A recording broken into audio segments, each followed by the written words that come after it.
Okay, so this is we had a kind of a spicy shout out on a local Facebook page, High Valley Media. Gave it a shout out, which we appreciate. Or I appreciate. I don't know if Mitchell's even aware of it, but I appreciate it. And a lot of people are commenting, and I wanted to address some of the common comments or common misinterpretations, because there's some observations that are like, the observation is accurate, but the conclusion is not, right? So they'll say something about, they switched to automation to reduce labor. Yeah, that's kind of true, and it's because they're lazy or greedy. Well, I don't know if that's fair. That might be a little, there might be a little cynicism and bias in your interpretation. So I'm going to address some of that. To lay the foundation, though, there are some context. The way trash works, there's three most common scenarios, and if you watched all my content, you probably recognize, like, I repeat myself, but I repeat myself because I feel like it's worth it. So I'm sorry if you think this is redundant. But the three common scenarios is the one that most people think exists, which is a city uses tax revenue, local tax revenue, to pay for employees and equipment to collect garbage for the community. So tax revenue and city employees. The other one is tax revenue is used to create a contract or a bid atmosphere where private haulers can bid to pick up the trash. So your tax dollars do pay for your service, but it's provided by a private company. And usually it goes to like large companies like a Waste Connections or Waste Management, Republic. Down the road in Omaha, it's something like FEC or FCC. I don't remember. I always confuse it with the government agency. And the third one is one we operate in, which is like an open market where it's competitive. You got multiple haulers. Could be 2, could be 5. Who knows? But anyone that wants to get a truck and a permit can start hauling garbage. A good example of someone starting this, you could look up Copper Creeks. I'll give them a shout out. Copper Creeks Cuts, I think, is the channel. Started off as a landscaping company, and then he bought a truck and a trailer and started providing trash service. And that's him being a private company providing a service. So you got those three scenarios, and I want to also lay out the context that there's 4 parties involved. Most people think of trash as a relationship between a company and a customer, which I understand, like how that's, that could be the perception. That's how most people judge their interactions when having a service. It's like, how does that company relate to me as a customer? So company and customer. But I have always included a employee as well as a community as a whole in that equation.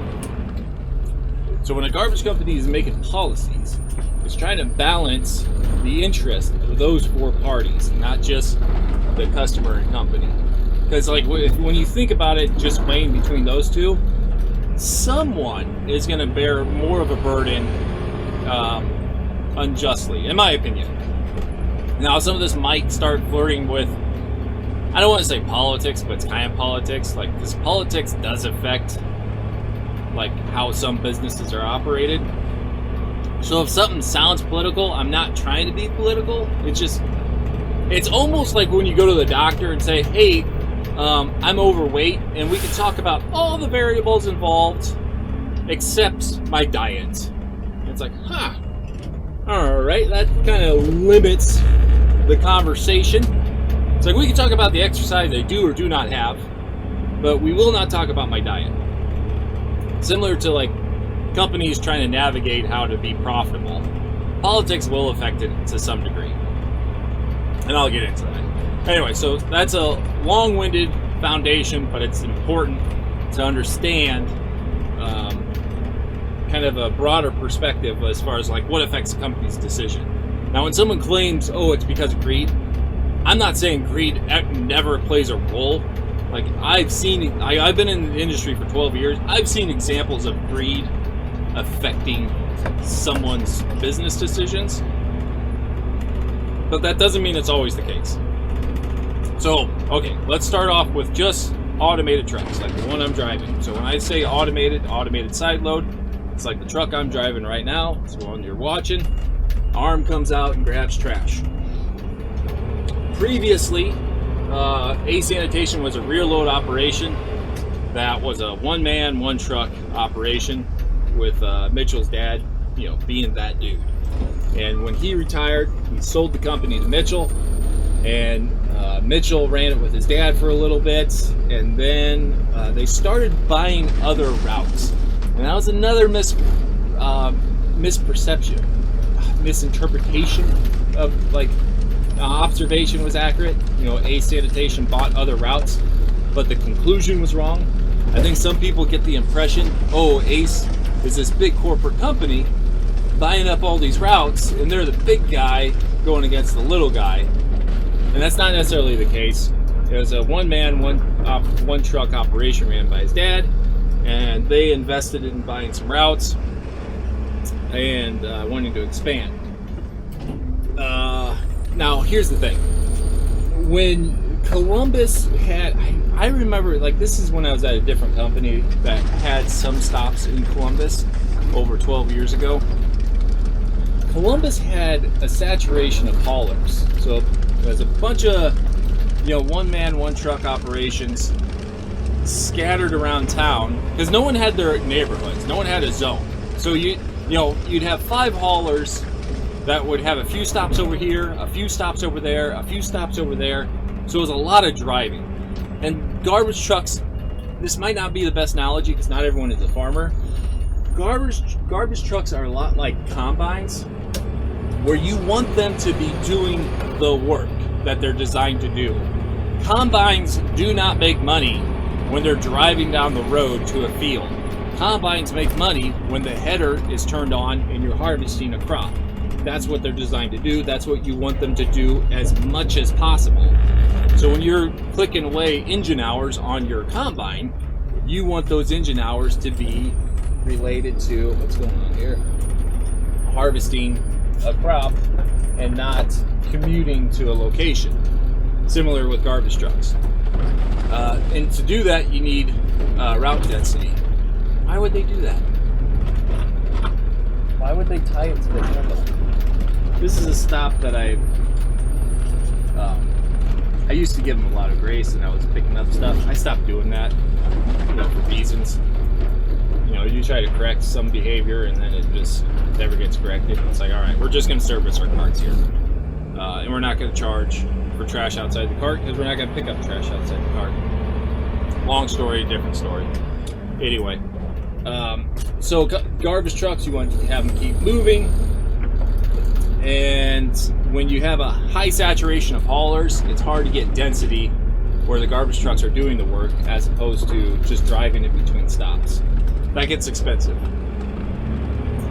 Anyway, so in order to buy other routes, people need to be ready to retire or get out of the business. Now, it's not necessarily always about money. Some haulers get along with other haulers better. Like when you're working competitively in a space, the default mode might be trying to undermine the other guy, or just I don't want to go too much into it because I don't want you guys to infer I'm talking negative about other people. But I just know some guys play the game dirty and some don't. I'll just say that. And Mitchell, when other haulers were ready to get out, Mitchell, I'll give him credit, he did well to maintain a healthy relationship with other haulers. He didn't see it as a feast and famine scenario. It's just like, hey, we're all running a business. You got your stops, I got my stops, and we'll be polite with one another and we'll get along. We'll play the game fair. So when it came to retire, this is kind of how I'm loosely interpreting how it was explained to me. And we kind of discussed it in a podcast.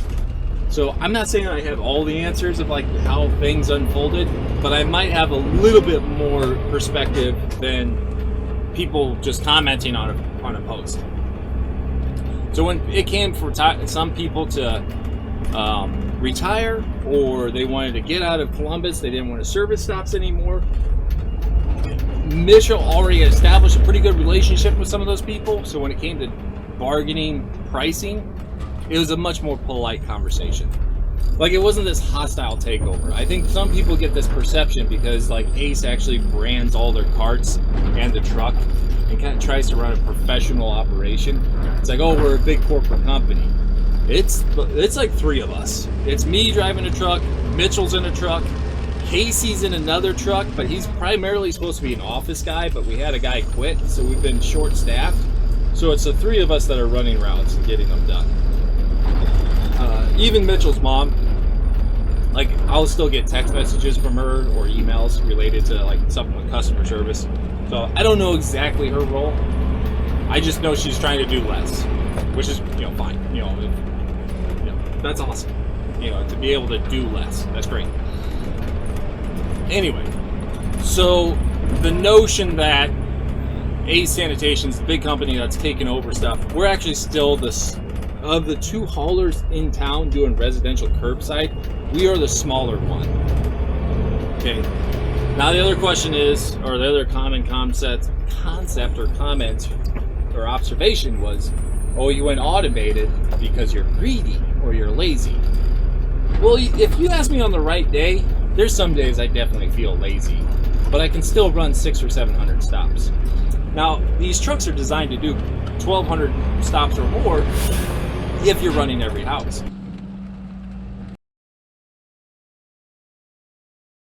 All right, so the camera overheated when it's recording.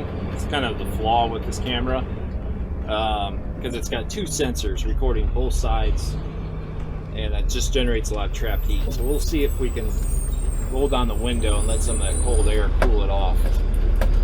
Might have to address that technical problem at some point. Anyway, so we're syncing up, trying to sync up right about there. We'll go with that. All right, what I was saying is, so the perception is you go to automation because you're greedy, because you want to reduce staff.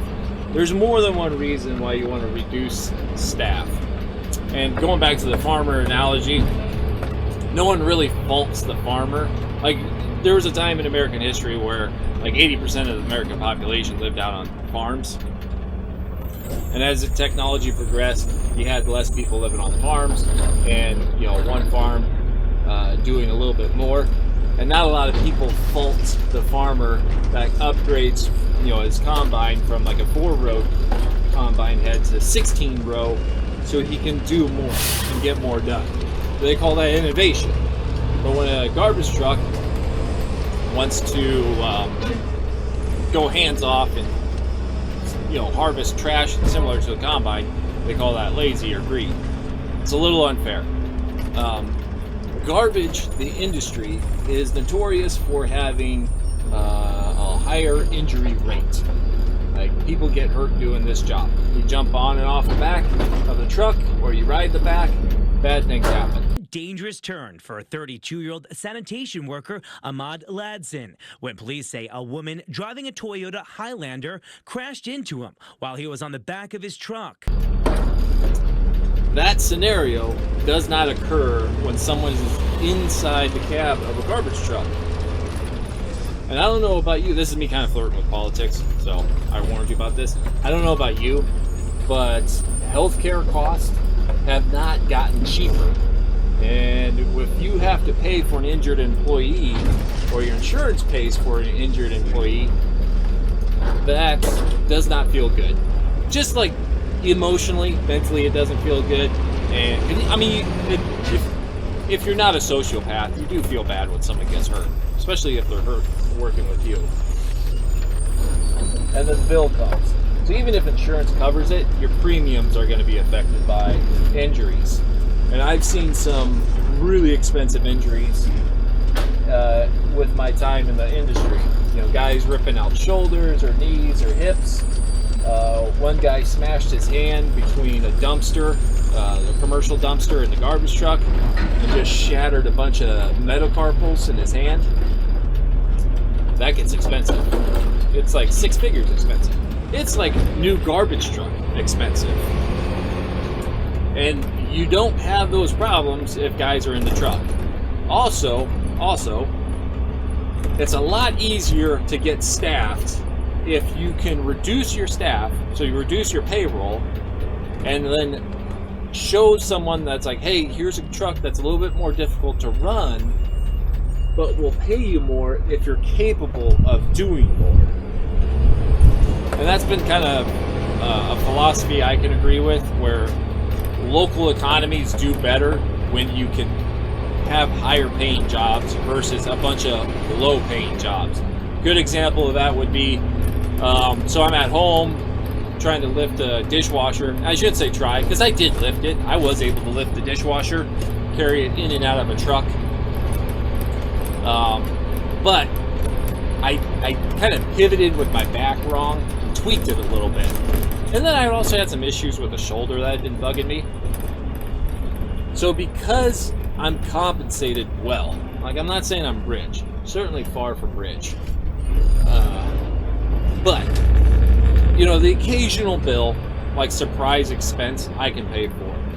So my philosophy is, I will do business where I work.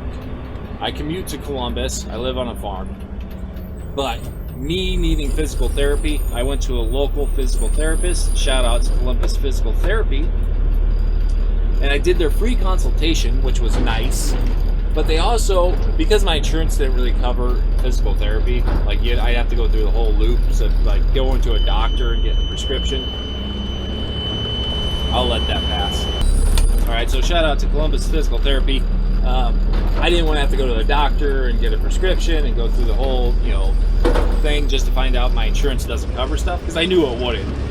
So I did the Columbus Physical Therapy free consultation, and then they had a cash package where for like $700 you could prepay for six sessions that you could carry over. Like, you could use them for one thing, use them for another, or whatever. And so I used it for my shoulder and back. And dude, you have no idea. I mean, some of you might. Like, it feels really good when you have an injury and you can treat it when it's a minor problem instead of a big problem. And $700 might sound like a lot, but for 6 sections, that was a really good deal. And I feel better. Like, my back doesn't hurt and my shoulder doesn't hurt. And I know if it starts to hurt again, I know what stretches and exercise to do. But for that several weeks, like 7 weeks or so, like, I was regularly going and just kind of getting tuned up. I was like, this is fantastic. And that's doable because I'm compensated, at a living wage. I don't know what the other hauler in town's paying. We had a guy that came from there and worked for us for a little bit before he moved out of town. And in my opinion, garbage, like, I think he was saying when he was there at the time, it was like $20 to $25 an hour. Maybe in that range.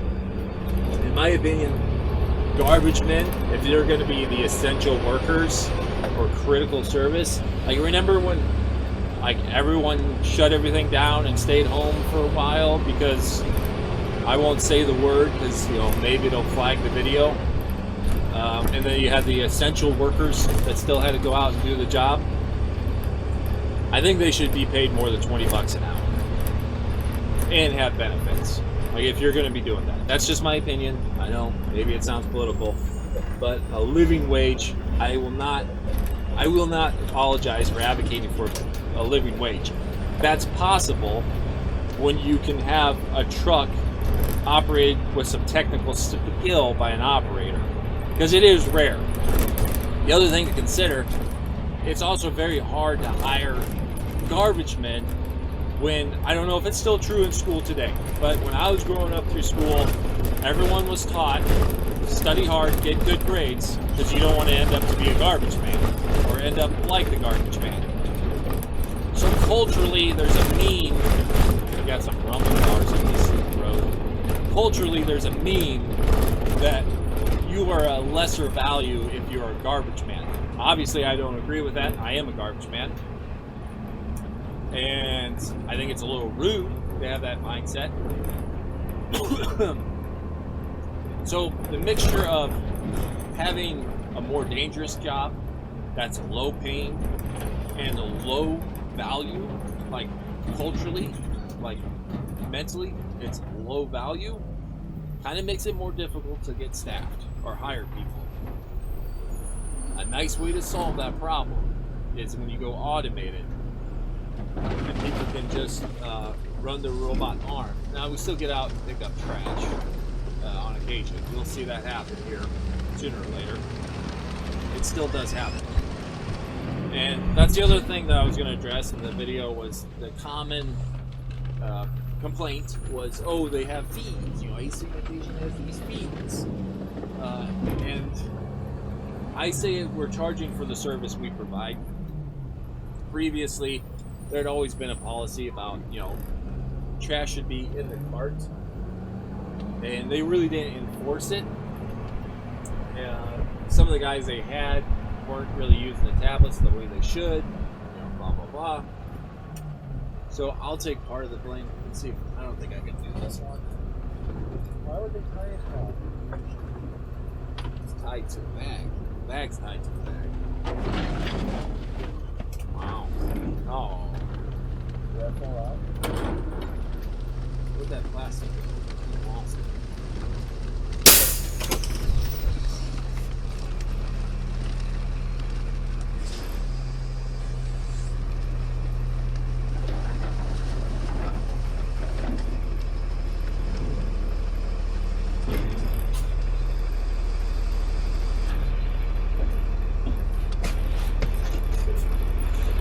So that's an example of where it says they have 2 carts. That house has 2 carts. They set one cart out, and I can't tell if that was trash on the ground because there was a bunch of unused tubes of self-leveling sealant. So why wouldn't they put it in the cart? See how that's kind of confusing? That was actually really convenient for this video. Like if I threw that away, would they say, hey, you just threw away all my unused tubes of sealant, can you compensate for that? And it's like, well, why was it by the trash can? Like, it's just confusing. It creates doubt. And then a lot of garbage companies have dealt with that when they allow trash outside the cart. But we started to charge for trash on the ground because, here we go. Let me finish this up and then I'll explain why. I gotta focus. Fireworks. Celebrated New Year's. There we go. 1 second.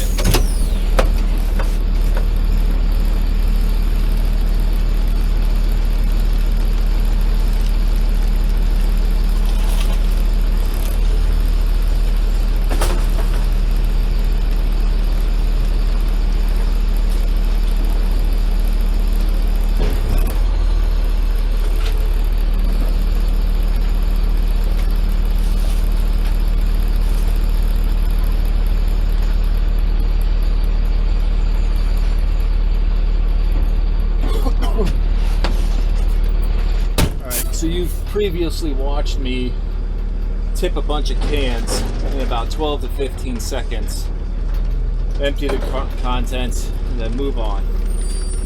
And now I'm kind of seeing 2 examples where these 2 cans took as much service time as maybe 6 other stops. And one of the takeaways is garbage companies, the more hours you put on a truck, the more expensive it is, you know, because there is a limited lifespan on a truck with service and maintenance, and there's more labor involved. You know, hours on the clock is expensive. Additionally, not a lot of people know this, but when you add weight to the truck, maybe I said this earlier, but adding weight adds to our disposal bill at the end of the day. I'm gonna charge that guy $5. Probably could charge him more, but $5 just because it's quick. I can check it off quick. Now there's some companies that might say, well, it's customer service, we're going to take everything outside the cart for free. Now let's go back to that equation I was talking about not the equation, but the balance between company, customer, employee, and community. Now, if the company's policy is we take everything outside the cart for free, that's maximizing the benefits for the customer. And maybe the company gets a few extra customers that way with that policy. And I don't think the return on like customer sign up is there to give away service like that, just and you get a few more customers. I don't think the ROI, the return on investment, is there. But what you do is now you've the company's added to their cost and they reduce their efficiency. The employee has to get out more and takes more risk handling trash outside the cart, because trash outside the cart is more dangerous than trash in the cart. And if you are not charging to be compensated for that, you're increased your cost of operations, it's not a big surprise when it comes to budgeting that you don't have the money to buy the trucks or pay people the wages they deserve, or what's a living wage as a garbage man. It's like, well, you're giving away all this service by adding weight and time, and then putting the burden on the employee to pick it all up, and not being able to afford to pay him the higher wages. Is that making sense? I don't know. I'm kind of focused on not hitting a car. But like, it's hard to say that there's a clearly good and bad scenario. A lot of it is trade-offs. Like, you can't say we're going to give away all this service and pay our employees top competitive wages at the same time. Like, that doesn't really exist. That balance doesn't really math out well. And so what Sanitation is trying to do is say, well, trash goes to the cart goes to the curb, and we can get more stops done. So we reduce the amount of labor, increase the efficiency, and now we can pay employees more. So the goal isn't, when you charge for trash outside the cart, the goal isn't to get rich off of raising revenue. The goal is to get people to use the cart. There is still examples, like I'll still find examples today where the trash would have fit in the cart, but someone, like, they walked out and they were like, I'm not going to try to make it fit, I'll throw it on the ground. My favorite example is, I think someone got to their backyard and they would have had to like go outside their gate to put it in the trash can, but they didn't want to do it, so they threw it over the fence next to the trash can. And the trash would have fit, they just didn't want to do it. That's the impression I got when I got there. I don't know exactly their motivations, but that's what it looked like. That's not good. You don't want that. It's like, hey, we'll just make the garbage man, pick up the mess. Because it's his job, pick up our mess for free. Now, think of the community.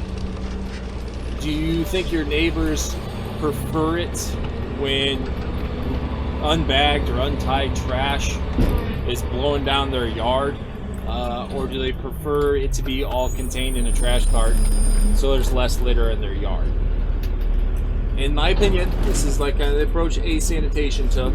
In my opinion, when you put all the trash in a cart, the cart goes to the curb, it limits the trash getting blown around the neighborhood. So communities, I think it serves the community a little bit better when you create a standardized approach to how trash collection is done. Keep everything contained and uniform and standardized so it can be picked up faster, safer, and cleaner. That's the balance. So what Sanitation is trying to do is, with an automated truck,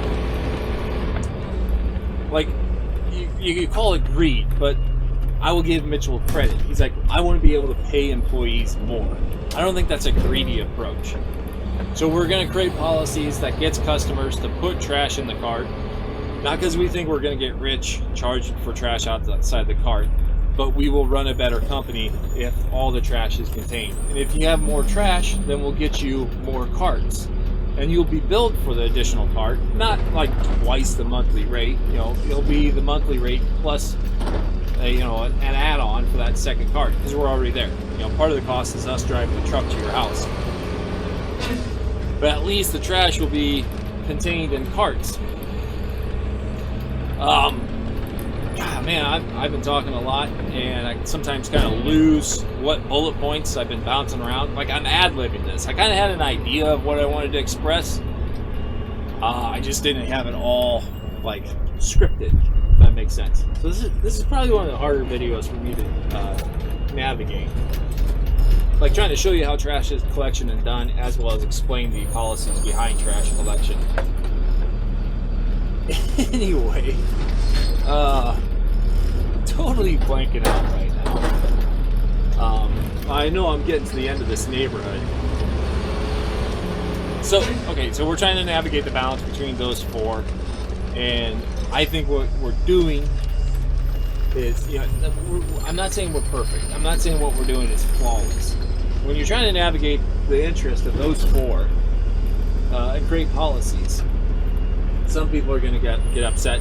We're going to make mistakes. I know we've made mistakes. Like, we did a podcast episode talking about, the transition to automation, what will we do different. And obviously there's, like, when you're trying to pivot thousands of customers to something, you're going to make mistakes. So some of those I'll own. Some of them I'll say, I think that's just a misrepresentation of our motivations. Because, like I said, we're trying to run a professional company. And we offer online sign up, online bill pay, auto pay, all this stuff that just makes trash a little nicer and convenient. The text messaging, we got customers that really appreciate the text messaging. That's what we're trying to do, is use technology to make a better company for everybody, for the customers, for the employees, for the owners, all of it. And when I say owners, like Mitchell he's working, like he's in the truck too. So I should give him credit for that. It's nice to see when owners can still get hands on. So yeah, that's where we're at. Hopefully that addresses a lot of the comments. I feel like I missed something though. I know there was something other point I was gonna make, because people were interpreting why we went automated. I'm going to address that. Address the charging outside the carts, why we do that. It's definitely not a get rich. Oh, I know what I was going to say. So when we enacted those policies, a lot of people, like, not a lot, but there's definitely some phone calls generated. People didn't like to be charged for trash outside the cart. So maybe that's where our failure was. We didn't communicate the policy well enough. And we had, the thing I would tell other haulers, if you're thinking of going automated in a competitive space and you're worried that everyone's going to leave you, a lot of the stops we lost were not stops that I would call profitable. Like, if you roll up to a stop, you tip the cart you provide, and then the driver gets out for the next 2 or 3 minutes to clean up a mess, that is not profitable. No matter what you charge them for trash outside the cart, it's not profitable to spend 2 or 3 minutes at a stop picking up someone's yard or driveway. So some of these customers we lost, like, it would be better, we prefer customers to stick around, but some of them, we didn't miss them. You know what I mean? There's an example where a lady would have like 3 carts worth of trash on the ground every time I showed up. It's like, well, you need like 4 carts. I know it's a lot for a residential household to hold, but 4 carts is the amount of trash you generate each week. And she was adamant she did not want 4 carts. So like, all right, so she left. She canceled service, which was unfortunate. And then, when I saw the competitor's cans there, she had 4 carts. I was like, what? That's hilarious. So, what's unfortunate is, like, when we enact a policy, I've noticed that the competitor will start to shift their policy as well, because they recognize, like, hey, it actually, even though a rear load operation, they recognize it's actually better when all the trash is in a cart that can be tipped by a rear load truck's tipper on the back. So the competitor, you know, because where was she going to go? Like, we told her she needed 4 carts, and then her only other option in town was the other the other hauler, which was a rear load operation, and then they got her to take 4 carts because, like, she wasn't going to come back. You know, she wasn't going to, like, come back and say, okay, you guys are right, I'll take 4 carts. So that's one of those where it's like, come on, you know, that's unfortunate. But I have noticed the guy, you know, the other hauler is starting to tell people, hey, we need trash in the cart. So that's kind of funny. So we lost a few customers, but it wasn't like the devastating blow I think some people would think it would be. Because most people are actually pretty chill. Most people, when you say, hey, we're going to put trash in the cart from now on, a lot of people say, yeah, that makes sense. Anyway. I'm moving to another neighborhood. We'll use that clip, or I'll see what that does. And call it good. All right. Well, thanks for watching. Like, subscribe, do all that fun stuff.